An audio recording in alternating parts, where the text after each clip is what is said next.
Rise and shine. This is your morning Buzzcast for Monday, April 21st. I'm Austin Karp. Hope everybody that celebrates had a great Easter and an end to Passover. Big week for the sports industry as it's SBJ's annual CAA World Congress of Sports. Key executives in the sports business space will be gathering in Nashville, the first time the event has been held in Music City. I'll be headed to Tennessee later today. Looking forward to seeing everyone headed that way. Let me know you're going to be attending the event. Would love to say hi.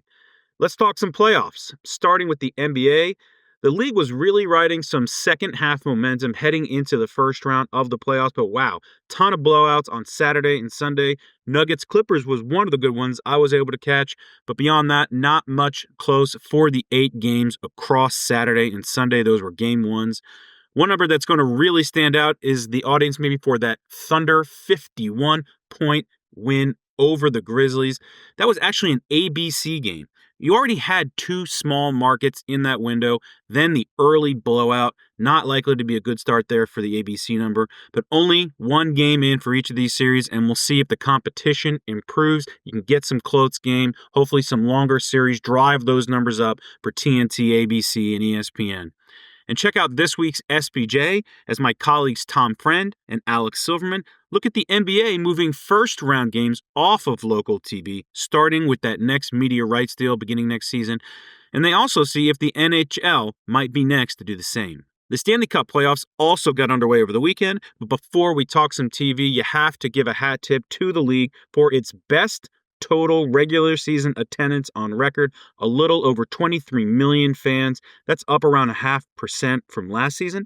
Not included in the overall totals are the 136,000 or so that attended one of the 7 games in the 4 nations face-off in Canada or the U.S. Some telling trends here in the regular season. The Canadians easily led all teams. They were the only team over 20,000 per game this season. And while we saw a resurgence of Alex Ovechkin and the Capitals, it was a different story in Pittsburgh, as Sid the Kid and the Penguins missed the playoffs for a 3rd straight season, and that was reflected at the gate. The Penguins down a league-worst 7.5% at the gate. But the Jets and the Sharks, they rumbled their way to a strong attendance game, up 6.5% and 5% respectively in Winnipeg and San Jose. Overall, though, solid story for attendance this season at the NHL level. But if you felt there was a heavy Canadian team presence on ESPN and TNT airwaves this weekend for the start of the Stanley Cup playoffs, you were not wrong. And that was also reflected in the NHL's national and local TV numbers over the course of the regular season.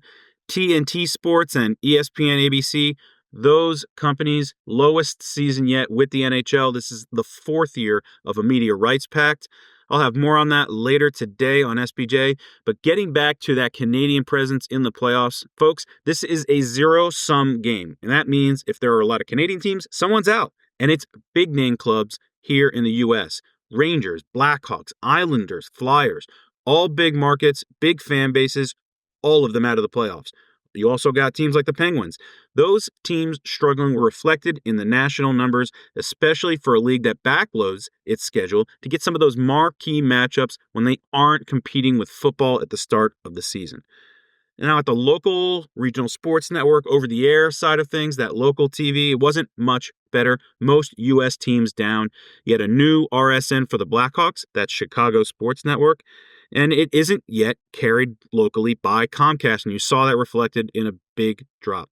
You combine that with poor play on the ice, and the Blackhawks down 78% locally. That was the sharpest drop among clubs. The Rangers, first place last season to out of the playoffs this season, down 49% on MSG networks. Now, on a positive note, the Ducks made a switch from an RSN there in Southern California, and they had a 75% jump. They went OTA this season for the majority of their games. Strong season on the ice as well for Alex Ovechkin and the Capitals. You had that chase for Wayne Gretzky's record.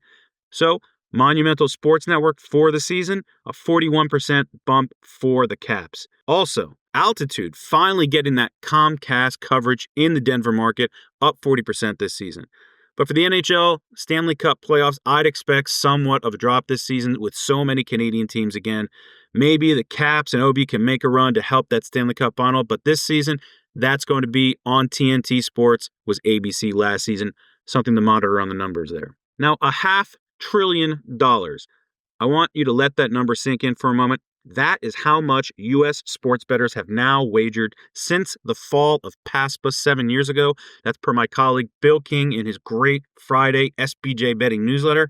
It's based on totals reported thus far by the regulators in 14 states for March, and that would bring the total since states beyond Nevada started taking bets to around $502 billion. Now, it's important to know here that the handle is not the amount that the sports books have made during that span. This is just the amount that bettors have wagered. So how did we get to over $500 billion there? First off, as King notes, it happened way more quickly than even the more optimistic projections, especially without big population centers like California or Texas. So why? Handle continues to grow by double digits even in hefty states that have been open for 3 years or more. So many of those states have not yet come close to plateauing. You also have the behemoth that is New York State, the highest handle of any state each month since it opened in January 2022. Then you've got the reorganization of D.C., a key market that has seen now a 6x increase once they got their stuff organized, allowing multiple sports betting companies to come in. You had that disorganization going on in the district at first. Getting that solved was a big deal. So some key drivers there, and we're still not close to getting this approved in Texas or California, but watch for more developments there. Some other things to know this Monday morning. It's a $600 million valuation for Major League Soccer's Real Salt Lake and the NWSL's Utah Royals. That's what sources tell my colleague Alex Silverman, who reported on the squads changing hands, going from the combo of Ryan Smith and David Blitzer to the Miller family, which previously owned the Jazz. That deal also includes America First Field and Zions Bank Training Center. A shout out to the University of Oklahoma women's gymnastics squad, which put on a show at Dickies Arena in Fort Worth on Saturday. Another NCAA championship. It's the third in the last 4 seasons for the Sooners and the 7th in program history. This was an ABC window on Saturday. I'm expecting well over 1 million viewers. The semifinals late last week, the most watched gymnastics semifinals ever for ESPN platforms. Northwest Ohio was all about some Leo Messi on Saturday. The Columbus Crew moved its match with Inter Miami up to the Cleveland Browns Huntington Bank Stadium. A Crew record 60,614 fans in attendance. That's 40,000 more than the capacity of Lower.com Field in Columbus, only around 20,371 capacity there. A lot of synergy there between the clubs run by Dee and Jimmy Haslam. I'm looking forward to hearing Jimmy speak on stage at the World Congress of Sports on Tuesday. He'll be interviewed alongside his brother, Bill, the former governor of Tennessee, who now owns the Nashville Predators as well. Just some of the big names we'll have there on day one in Nashville. And some news from overnight. Pope Francis passed away at the age of 88 after battling a number of health issues. Pope Francis, originally from Argentina, was a huge soccer fan and understood the power of sports. Back in 2016, Pope Francis made sports a focus of his papacy's third global initiative on education. The Vatican launched a multi-faith conference called Sports at the Service of Humanity. You had then IOC President Thomas Bach, Giants owner John Mara, then NCAA President Mark Emmert, Bruin Capital's George Pine, and even SBJ's Abe Madkour among those in attendance for a 3-day event that examined the role sports can play in society, from establishing relationships to helping promote health and wellness. That effort helped inspire us here at SBJ to create our annual Celebration of Service Award that recognizes an organization that uses the power of sports to help the marginalized and less fortunate. And finally, check out the cover story this week in SBJ, the intersection of sports and politics with the new administration and the effects of the uncertainty that comes with that administration. Tariffs, travel bans, exchange rates, venue construction delays, the upcoming Olympics and World Cup here in the United States.